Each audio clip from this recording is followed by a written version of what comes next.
Sideliners, I'm your host Vicky Duval. Welcome to episode 1 of the relaunch of this podcast.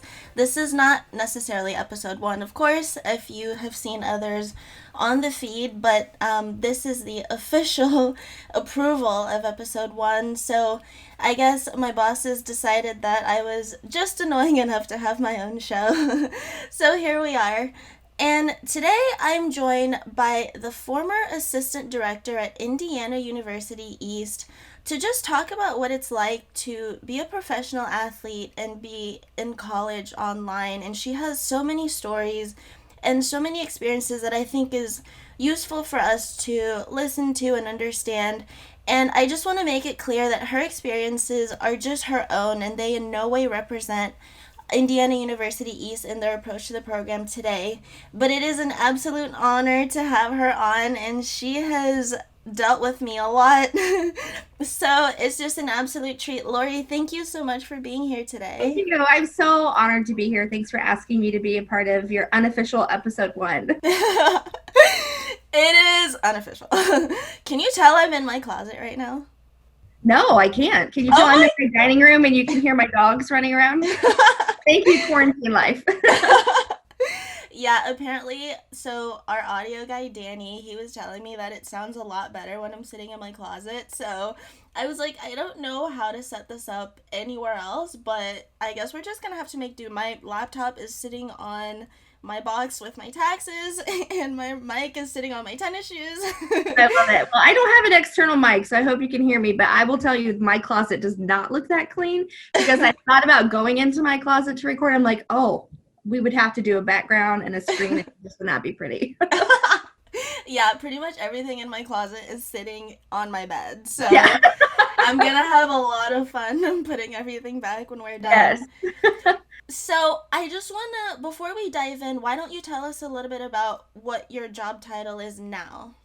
Sure. So I was with IU East, Indiana University East, for 7 years, and I left in the winter of 2016, and now I'm the current executive director of admissions and student services for Bethany Theological Seminary in Richmond, Indiana. It's a mouthful. So basically, I oversee all of the admissions, recruitment, enrollment, financial aid, student services for our local seminary, working with graduate level students and certificate students. And I've been there I'm just ready to complete my 4th year with them.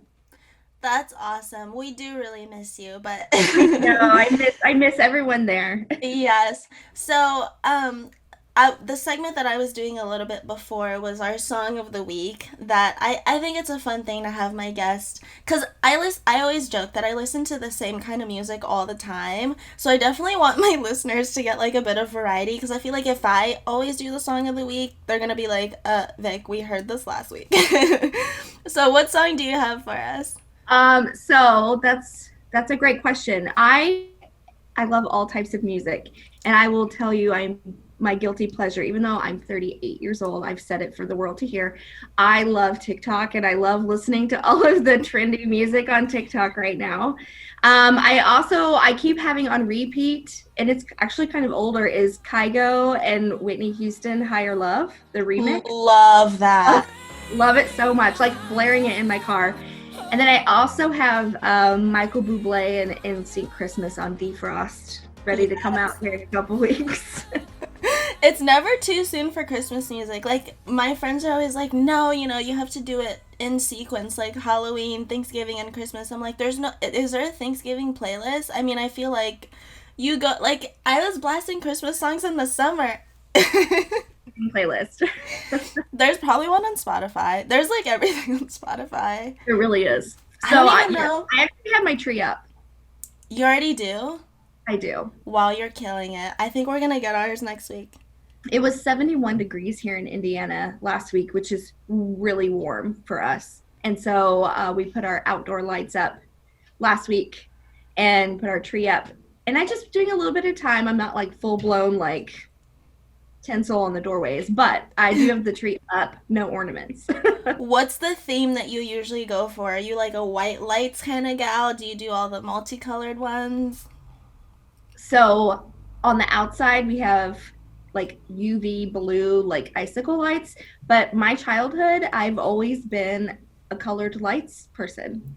My mom always did color lights, and we have a tree now that actually, because I'm lazy, and we got a pre-lit tree, and it has the option to do white or color. And I put white on it, and my kids are like, "What are you doing?" So I was like, oh, they've picked up my tradition, so we love all of the different colored lights. I love that. I think it's a little more festive too. I feel like the white lights are definitely like elegant and I don't know, but I feel like yeah, it like the colored ones just are more fun to me. Yeah, our Christmas tree always looks like Disney Store exploded because we've got like Woody and Buzz, and we've got G.I. Joe, and we've got Star Wars ornaments. Like, I'm not one that's, I've seen my friends have trees. They're like all red and white. And then I have this special ribbon. And then, no, ours just looks like a Disney Store exploded on it. And I'm okay with that. I'm okay with that too. And I want to see pics when we're done recording this. Absolutely. So that's what I'm listening to right now. I love that. Definitely more interesting than any song I would have suggested.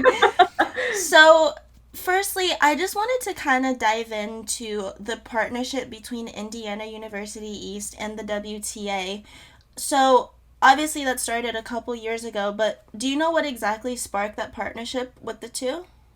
I do, and it's such a fun story. And I do want to just preface by I will not share all students' names just because there's FERPA regulations and student confidentiality, and making sure we're keeping you and other students protected by not talking about their school program. There are a few students that have said, yes, you can talk about me when you're talking about this program. So, and the person that has said, yes, you can talk about this, has already shared her story, and that's Venus Williams. And Venus just is a wonderful, wonderful person, and she has been she's just really spearheaded this initiative. I had only been with IU East for 3 months in 2011, and it was a very crisp March, and it was a Monday, and I came in and I checked my voicemail, and I had 3 voicemails, which is not unusual, and they were all from the same person. And it was from a lady named Katrina, and she kept saying, I am very interested in your programs for my boss. I'm very interested in your programs. And the last voicemail said, this is a high profile client. I'd really like to talk with somebody. Well, it was a Sunday, so I didn't get it. So we joke about that now. And Vita's like, yeah, I don't know why we were calling on a Sunday. That's when you do things, is when you're home. I get it. And so I actually sent the voicemail to student services. I'm like, I think this might be a community networking person. Like, it might be someone in the community, like down at Chase Bank, and they're trying to get some information. So finally I called back and I spoke with Katrina, and she said, we were doing some online research, and my boss and I found your program, and we're just really interested. We want to get started right away. And I didn't even know who she was talking about, but obviously I set up an appointment, and I said, when would you like to talk? And she said, 1:00 today. I said, great. And I said, could you let me know the student's name? And she said, yes, it's Venus Williams. And I was like, huh, okay. And she's like, the tennis player. And I was like, oh, okay. Oh, okay. You're like, oh, that one. Like, what's happening? So I very calmly and collectively took down the information, and I went straight to my boss and I said, this is happening. She's like, it's a joke. Somebody's playing a prank on you. And I was like, okay, that's fine. So I had her sit with me at 1:00 ready for the phone call. And sure enough, it was Venus on the other end of the phone. And it was just so surreal and so cool. She had some credits that she was trying to transfer, and she wanted to be in business. She wanted to study business, and she found IU East. She started by finding Indiana University, which is a Big Ten school in Indiana, Bloomington, Indiana, big school. And she saw that they had a business program, but it wasn't online. We, as a regional campus, was where we housed the online programs. So there are 7 or 9 regional IU campuses, and we were lucky enough to hold all of the online pieces. So with that being said, the Google search led her to our website, to my phone number, to get this information. The joys of the interwebs, right? Wow, I did not know that. Obviously, once I was starting to enroll in the program, I saw Venus's name pretty prominent on the websites and all that stuff. But I just kind of thought, like it is Venus freaking Williams, like. But I didn't realize she was such an integral part of the story. That's unbelievable. She found us, and that was in 2011, March. And she was a very private student for the first 6 months. Nobody knew that she was enrolled. We didn't even tell the WTA that she was enrolled. She wanted to be very private. And then when she went through her first semester and realized what an amazing program it was for her that she could do on the road and that she could be a part of while she was playing, she's like, I need to tell somebody about this. So Venus herself went to Lisa Grattan from the WTA and said, you need to hear about this program. So then we started getting phone calls from the administration of the WTA, and they said, what can we do to help the women playing tennis? So that's where it started. And so we were able to work together. And in that fall of 2011 was when we announced that Venus was a player. And we went to New York City to the US Open. That was my first time in New York. That was my first time ever going to any tennis match. I didn't know what I was doing, but it was the most incredible thing just to see that, feel that vibe, and be in the city. It was amazing. And I got to meet Venus for the first time. And her dog Harold, and I love him. Aww. And I actually got to babysit him one time in Cincinnati. That's a fun story. Wait, what? We need that story right now. So we were able to make that connection, and then 2 years later, we did a signing in 2013 at the Western Southern Open in Cincinnati to confirm the partnership.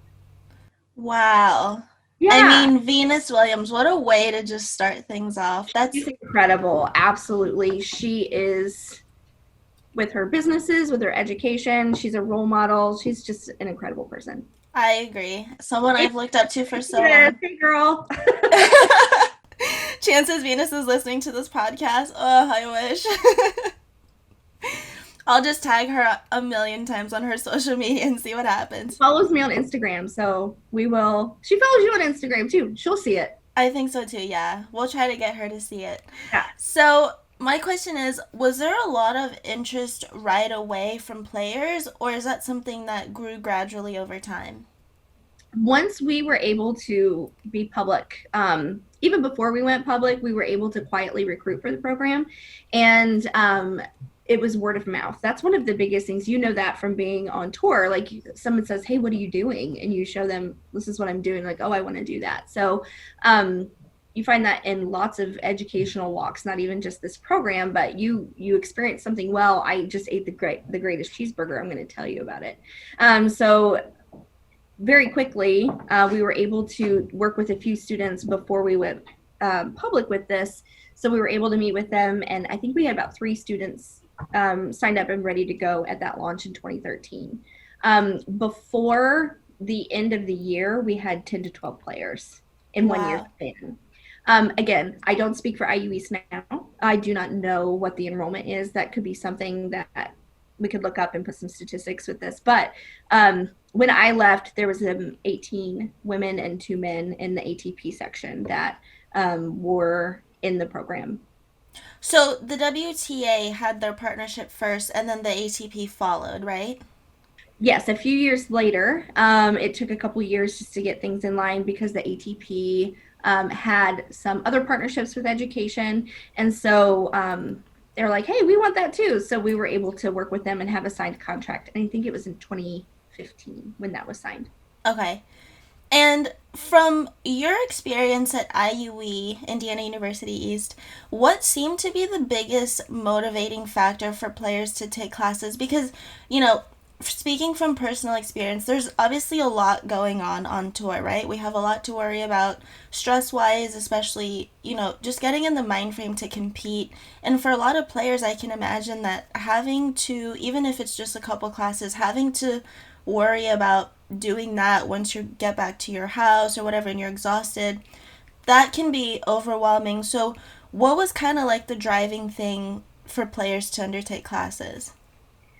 So to me, the first thing that I noticed was the benefits of the scholarship. So the scholarship included 50% off of tuition. So it would be a smaller rate than what certain students would choose, but they did have to qualify. So they had to qualify, they had to be accepted, and then they were able to have a 50% tuition scholarship.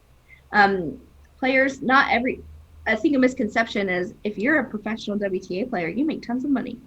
And I think that's a misconception. I know that's a misconception in society, because there was plenty of players that I talked to that maybe only got to be in one or two tournaments a year. And if you don't advance, you don't make any money. So tell me if I'm wrong.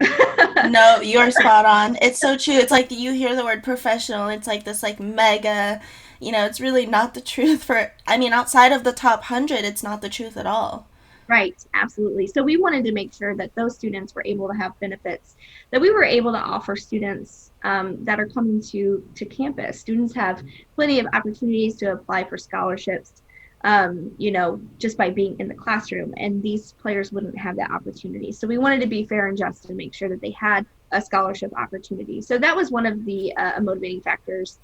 The ability to complete it all online. A lot of institutions require residency, and you have to be in class on campus maybe one semester. So IU East didn't have that requirement. So with the demand of travel, I think that was a big deciding factor. Flexibility of the program, you can go one class at a time, you can take 12 credit hours at a time, part-time, full-time, you have that flexibility, you can switch it up from semester to semester. So that's something that was beneficial to players as well. The occasional, go ahead. No, no, keep going. I would say the occasional swag. Like, I'm disappointed you're not wearing an IUE shirt, Vicky. I know. I recently got the SpongeBob shirt and I was like, I need to. It's your personality. It's you perfectly. It's kind of embarrassing that I don't want to say obsession because I'm kind of trying to wean off that word, but my strong love for SpongeBob, if you will. Live your life. But occasional swag could be a motivator, right? I think I got you like a duffel bag full of just gear one time. I'm like, here's all the things. You're like, I can't take this on the plane. I know, I opened it in Tom's office and I was like, Tom, this is Christmas. This is the Yeah. best day. It was seriously the greatest ever. Um, A so couple of other things just before you do that is making sure that students that were in the program knew that they were learning from some of the best professors in the country. A lot of the IU East professors are award winning, they're journalists, they are published. So they're not only getting a great discount, they're getting a regional campus, but when they graduate, they get that Big Ten IU degree. It doesn't say IU East, it's that Big Ten IU degree, and they've learned from some of the best professors in the world. Um, I think that's important to note with this program. And that was a key thing that a couple of feedback from players who graduated is that, I learned, I retained because I was learning from great professors. And another motivator is that they were seeing other players do it. They knew they could do it. They look up to other players on the tournament. You look up to Venus and you're like, she's doing that. I can do that too. So I think those are some of the big motivators. yeah, and I think for me personally, like you said, once I saw that Venus did the program, I wasn't even aware of it before Venus. Obviously, she spearheaded this as well. It was just for me, someone who looked up to Venus so much, like you said, I saw that and I was like, wow, I didn't even really consider college before my kind of serious life event in 2014. And I always knew that I was going to study online at some point, but it was not in the forefront of my mind until I did see that Venus was doing that as well. And I think, the biggest thing for me was I felt like, especially, with you being there when you were during your time at IUE, we had a lot of support. And I think that support system was really sound and it kind of made players feel better, and it was something that we really appreciated because it's like, it is very stressful to just anything you're doing outside of tennis is just an extra stress. So I'm sure you remember a lot of rants from me. I had endless moments of meltdowns. You still do. So exposing me. So, without naming any names or anything like that, what were some of the biggest challenges that you heard or some of the things that players were telling you about their difficulties? So I love the support that IU East gives to their students. As higher educational administrators, it's our job to make sure the students have every tool in their toolbox to complete what they need. I know IU East still does that. We do that at Bethany right now just to make sure that our students are successful. That's our job, to make sure that you look good and that you complete and that you graduate. One of the biggest challenges for these particular players, I noticed, was getting books. I don't know if you've experienced that, but one of the hard things was I had a player call me. She was in China, and she said, I don't have my book yet, and it's not an ebook. Because some of the publishers and printing companies, you can't photocopy, you can't scan pages. So we had to work with publishers. It took a week to be able to get the student the textbook that they needed. So I know that's why a lot of professors have gone to e-text, Amazon books, Kindle, those types of things. Registration weeks are shorter. They're a short window. So if you're traveling abroad and you are on a different time zone, or you're not able to connect to the internet well, I know that's a problem for students that are playing and traveling, is internet connection. You might miss registration, and then you're going to get a late fee, or you're not able to connect with your academic advisor. So I know those are some of the troubles that players had. Also, managing time. If a player advances and they're starting to win and they're starting to play, they don't have time for school. They have every intention. Well, I'm probably going to make it to the first round. Players think like that. I don't know why, but players will say, well, I got at least one round in me. I'm going to work on my school the rest of the time. Well, then all of a sudden you're in the top two and you haven't had any time to do your schoolwork. So that was something that's been a challenge for players, is I didn't think I was going to win, but here I am, and now I need some extensions. And I think our faculty were really great about doing that when I was there, to make sure that students had enough time to complete, with giving a little grace to say, we're really proud of you, keep going, but get your work done too. Yeah. You gotta do both, sorry. Yeah, and I think the time zones was one of the toughest things for me, because it doesn't seem that significant, but you're flying from coast to coast, or even to another country, and all of a sudden you have 5 less hours or 3 less hours to send the assignment, and you're like oh god. Yeah. And I think some of the countries like Asia will block a lot of the websites that students needed. If you had to watch a YouTube video in Japan, you wouldn't be able to do that because they blocked certain things.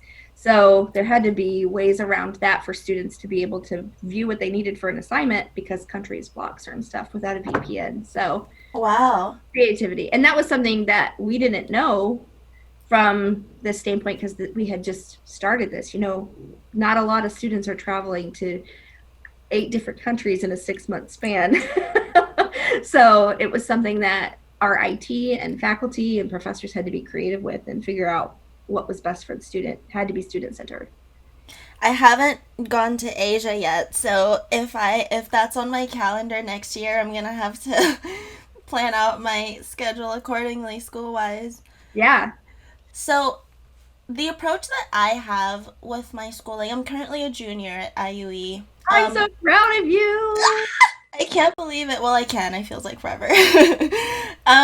So when I initially started, I kind of started with either, 1 or 2 classes at a time for the first 2 years. And to kind of ramp up my graduation, I'm taking a full course load now, which is fine with me because it's essentially just one hard year of school. So in your opinion, do you think that there's one method that's better than the other, or is it just kind of dependent on the individual themselves? Sure. I think it really depends on the student. This is something that we see not only in professional sports, but with all walks of life. We've married families, single parents, students right out of college, students that have to work and go to school, students who are blessed with the ability to go full time. Every student has a story, every student has a situation, and every student works differently. Some players were able to transfer in credits, so they were able to finish in a shorter time. Venus was able to bring in some credits. Another player that has been public about their walk was Sloane Stevens. Sloane graduated, and she came in with no credits. So she started, and she's the only player that I know that started and finished in 4 years. Like she just cooked it, and she like took 12, 13 credit hours a semester, and she finished it really quickly. I could never do that. I would never be able to do something like that. Um, some players take 6 to 8 years. I know a player that I started with in 13 just graduated in May, which I think is great. That was 7 years. That's gonna be me. But it, I was like, I'm not gonna say anything because that's literally me. so Oh god. it just really depends on the player and the person in general. It's not really something that is specific to professional athletes. But I do think that you're going to see a trend of part-time students with a professional athlete because they're on the road constantly. Like I said, she was the only student I've ever seen start to finish in 4 years. That's pretty When I impressive. It really is. When I was single and 22 with no husband and no children, like I could barely finish in 4 years. Like it was difficult. So for her to do that is impressive. It really is. Yeah. And I think for right now, obviously, with everything going on in the world and kind of the uncertainty of next year, I always. So I've talked to a couple of my friends and I've kind of had the conversation with them about, maybe thinking about school because the way I grew up, that's always been an important part of my family, an important part of what we value. So and I think, especially right now, when there is a little bit of more free time because things are uncertain with the tour, nobody knows what's going to happen with, the pandemic and all of that. For players who are possibly on the fence right now about signing up, what would be some of the advice you would give them to kind of get going and start pursuing their degree? So I don't know. I'm sure you know Katrina Adams. She's incredible. I met Katrina several times. She and I sat in New York at dinner one time, and she told me, and that this has never left my mind. She told me one of the greatest gifts that you can give anyone is the gift of education, and Wow. she is not wrong. Katrina Adams, not Lori Curran. She said that. And she's not wrong. And to be able, again, I don't know what IUE's their setup is right now. I assume it's still the same with tuition and those benefits, but to be able to look at a player and say, here's an opportunity for you to get a bachelor's degree in your field of choice from accredited Big Ten university, and we're going to help you do it online while you're traveling. What a gift. What a gift to someone, and what an awesome opportunity as an institution to have that partnership and work with players who are changing the world. Um, it was an incredible feeling for me, and I hope that whoever's doing this now, it's an incredible feeling for them. Being able to talk about the flexibility of the program is a helpful factor. Like you can do this one at a time, you can stop and start, you can come back, you can take your time to finish it. That's something that I hate to use the word convince, right? Sometimes it's better for a person not to start. Sometimes it's college isn't the right time right now, or maybe that institution doesn't have the right program for you. I know there was question for you for a little bit on if you wanted to do biology and do certain things that I used to offer. So it's definitely something that a student needs to discern. They have to process and they have to think about those things. I As a recruiter, it was my job to be honest with the student, no matter what the goals were that they wanted to hit. So due to their circumstances, their start dates could fluctuate, or we had to have those honest conversations and be like, I don't think this is a good fit for you. Yeah. So, or the opposite conversation where this is a really great fit for you. Why aren't you doing this? Let's get moving. So it's definitely looking at it from a bigger lens and saying, this is an education opportunity. I'm going to better myself. I'm going to be a better person with this gift of education. Yeah, and I think, there's so many opportunities there. Like for me, when I was kind of jumping into it, I was like, wow, this is unbelievable. And like you said, there's always, you know, if you want to do something that's in medicine or in science or in Right. something that's not offered, yeah, that is a bit harder because then you have to think, okay, am I taking my prereqs and then I'm gonna, do something else? But I'm always an advocate for, just start and just see, Yeah, right, absolutely. So, do That's how I you feel about my laundry. You just gotta get started. please? Oh, can laundry And I just do never fold. itself? Oh my gosh, folding is probably the most annoying thing ever of laundry. Yep. I hate it so much.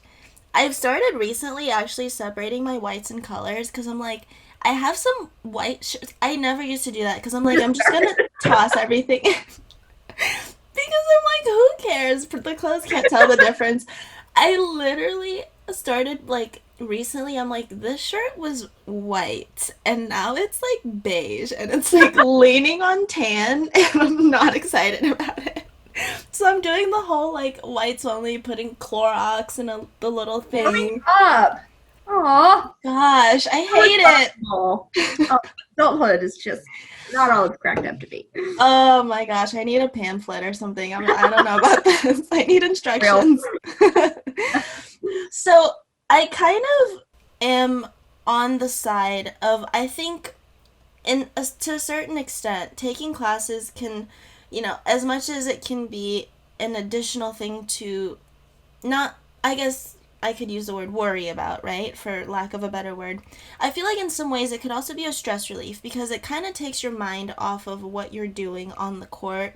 And what we do is very repetitive, it's very mundane, and there's not too much change unless you go to a tournament. So, how do you feel? Do you agree or disagree with the psychology that taking classes could be a stress relief to a certain extent? That's a really great question. I'm actually, I don't know if you know this, I am 50% through a master's degree program. I And knew that. oh, that's right. But I have a family. I have two great kids. I have a husband. I have two dogs. I work 40 hours a week. I have friends. I'm on boards. I am in the community. I try to go see my parents every once in a while. And then somehow I squeeze in 20 hours of studying a week. Wow. Well, I'm not a professional athlete, but it feels like it sometimes. But I can say that feeling that level of accomplishment every time I turn in a paper, or being able to sit down after those long days and write for a couple of hours, like it's a different kind of stress. I would say it takes away the mundane of the day, right? Like, okay, I've been running. I'm going to sit down and I'm going to just focus and I'm going to listen to my Michael Bublé and I am going to just crank out this paper. So in some ways, it can be stressful while you're waiting and you want to finish that degree and you have a deadline and you want to do that. But being able to focus on something, to pull away from the chaos of your life, I can absolutely see that as a stress relief. The studying, the strict regimen, the schedule, the deadlines, it can be stressful as a player in balancing your practice, your traveling. You still have a life, you still have a family, some players have kids, some players have dogs. Like on the days when they're on a 13-hour flight though, to pull out their textbook and be able to write a paper can be a little bit of a stress relief. So I think that's a twofold question. It's an and or, right? It's not a but. It's not an if. It's a really great opportunity for students to release that stress in different ways, I think. I literally have a question for what you just said because when you said send in your paper listening to Michael Bublé, I was like, I could never type and have words in my ear. Can you study with? Yeah, I can't do it. Can you study with like music with words? Lori, teach me. It's because I have ADHD. I would absolutely love to. I have to listen to lo-fi beats if you know what that is. Like the slow. I mean, sometimes it's a little more jazzy, but Yeah. I can't do So words. for me, what I've learned is the slower the music, the slower I type. So if I'm listening to something a little more upbeat, then I'm kind of cranking it out, right? Because I've got a little energy and I'm here's a little tip for you for your next paper. I found this on TikTok. I told you I was obsessed earlier. If you listen to the Mario Kart soundtrack while you're typing a paper, that Rainbow Road, that Mario Kart, like I was speed racing and I finished my paper so fast. Oh my gosh. Okay, I'm doing that. Listening Mario Kart, Rainbow Road, Spotify. I'm doing that later today, and I have Mario Kart sitting in my drawer. Like, I'm gonna do it and then play a game after and be like... I think that's your reward. Absolutely. I don't know if that's a reward. Mario Kart makes me pretty upset. Because I never win. I always get to the end and then Bowser throws a flippin' banana at me. And I'm like, can you not? Or that ghost does the ink thing. I'm like, I'm so done with this game. We're I too only competitive. play Mario Kart on like the old systems, like the N64 and the Super. So all of these kids that are doing it on the Switch, like my sons have the Switch. Like, you want to play Mario Kart? I'm like, I'm going to dominate you because I did this as a kid, and I'm like, I don't know what I'm doing. Yeah, the Switch is what I have. I miss the Okay. old, like, hand. Yeah, I miss, like, holding the consoles. Yeah, I feel that. So, what I want to know is you did a lot of traveling with IUE, and you got to see us in our environment at some of the tournaments, and I'm sure it was a very awesome experience for you too. What did you enjoy most about traveling to tournaments? The food. Oh, amen. I mean, done. No, but Next question. seriously, um, Miami was probably my favorite place to go for food because of the flavors and the culture and the sunshine. I have a story about Miami. I was in a community. I think you know this. I was in a community fundraiser here in town, and it was called Wayne County Dancing with the Stars. And I was dancing with my husband, and I dislocated my shoulder during the dance. Oh And no. I had to go to Miami the next day. I had to jump on a flight at 6 a.m. to get to the Indianapolis airport to be in Miami for this tournament. And I dislocated my shoulder. I had to go to the hospital. It was dislocated for 3 hours before a doctor could see me.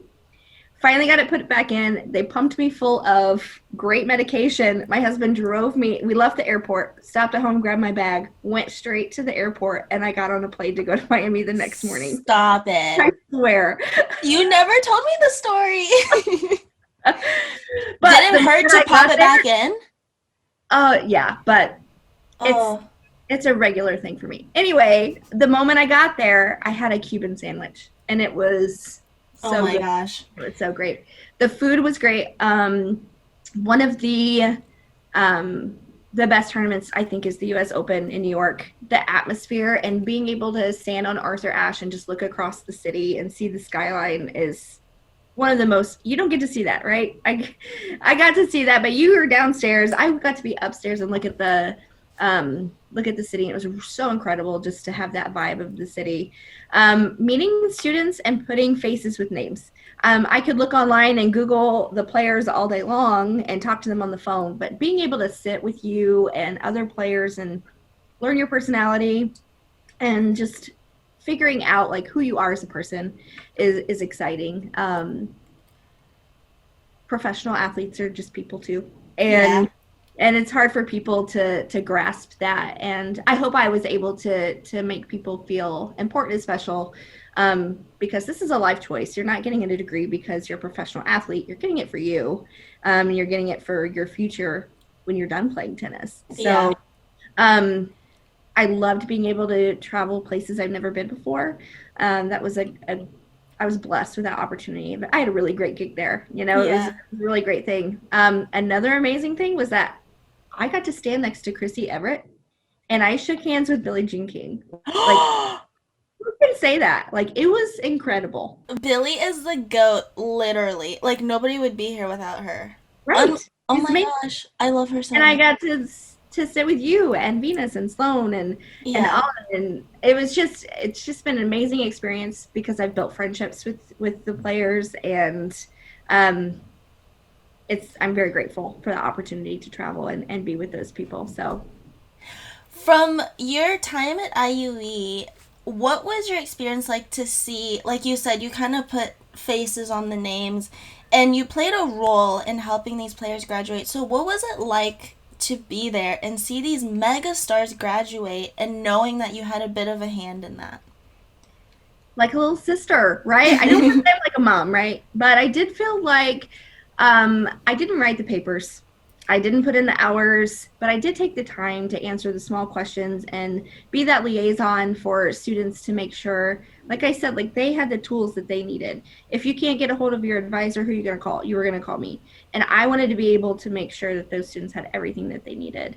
So proud, so excited. a little piece of me graduated when all the players graduate. So it was good. And even though I don't work there anymore, they have invited me to a few of the graduation ceremonies for students that I was able to bring into the program, and I'm very grateful for that, to be able to see them graduate and be a part of that, even though I'm no longer there.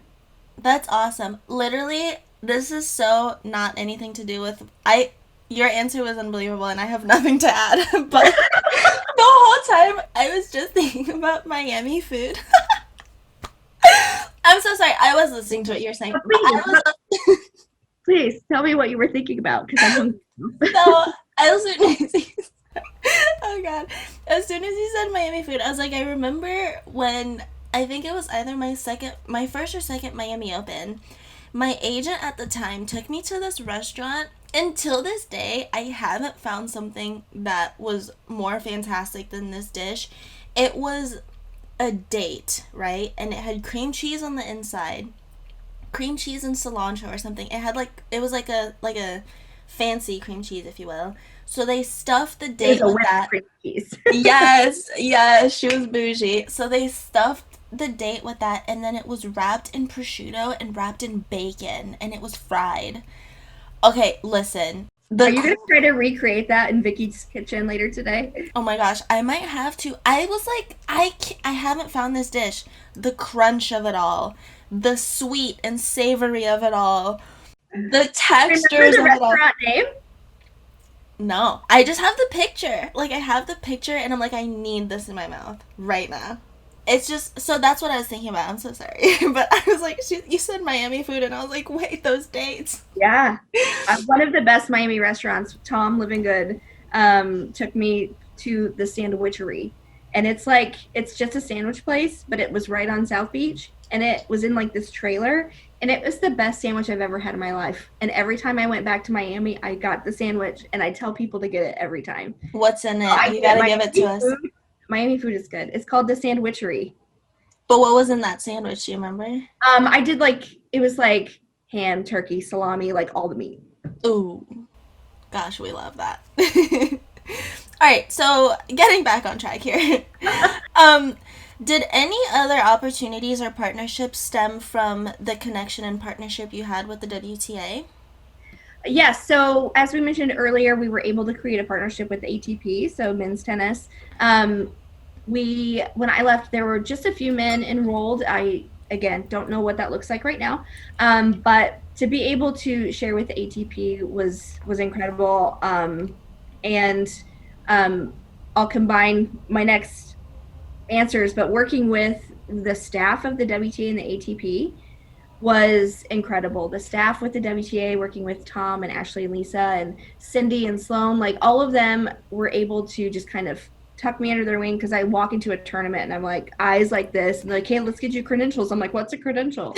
So, like just being just becoming friends, being able to work with these people is incredible. Erica from the ATP was instrumental in help creating the signed contract, and we were able to sign that as well in Cincinnati a few years later.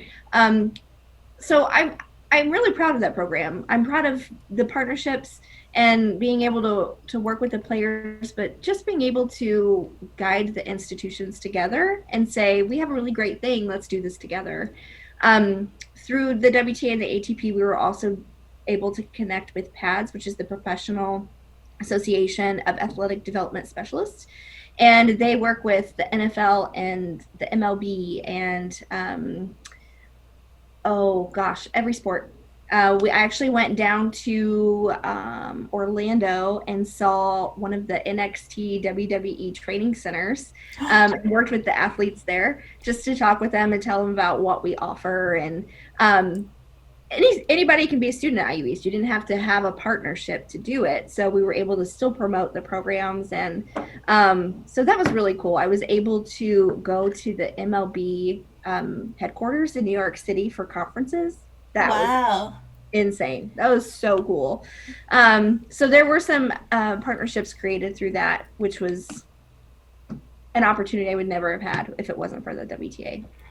I know some players on the, like you said, Venus, Sloane, and I think, well, I know of a few others, but I can't at the top of my head now. But you've been to some of the graduations for the women players. As far as you know, have any of the ATP players graduated in the program or not yet? I do know one has. Okay. Yes, he Because I has. know they started a bit later too, so I Yeah. was just wondering. He graduated after I left, and it was funny because he was actually an Indiana resident, and he's a pro tennis player. So he did graduate, which was cool that he could graduate from his home state and from the Big Ten university in his state, which was cool. That's awesome. Yeah, So, he may or may not be a gold medalist. what? I'm pretty sure he's public too, so you'll just have to look on Instagram and see. Oh, you're gonna make me work hard. I'll find it. I'm good at investigating. Yeah. So, my last question for you, and Our probably, time is up. I know, I'm so sorry. No, that's okay. I just really enjoy seeing you and having me be a part of this. I'm so excited. I couldn't think of a better first person to have on my Oh, relaunch. Because I was a little bit like, yeah, this is something I really wanted to talk about. So I was like, you know what? We're gonna get Lori on here because thank you. there's no one better to talk about it. So my last question, and honestly the most important question I've asked in this interview, I'm just going on record saying this is the crucial Oh my question. goodness. So don't get it wrong. Okay, all right. Will you come to my graduation in spring of 2022? Yay! Yes! You know Oh you're gosh. gonna graduate. What if you graduate like sooner than that? You're gonna crank it out. Oh, that's me cranking it out. I would be honored. I will be there with bells on, and I cannot wait to see you graduate. We're gonna have a little party. It's been a long time coming. Exactly. I'm so happy for you. Yes, I will be there. Yay. Lori, thank you so much for doing this. I appreciate your time so much. You're very welcome. Thank you so much. Thank you. Thank you, Sideliners, for tuning into this episode, and I'll catch you next week. Bye. Bye.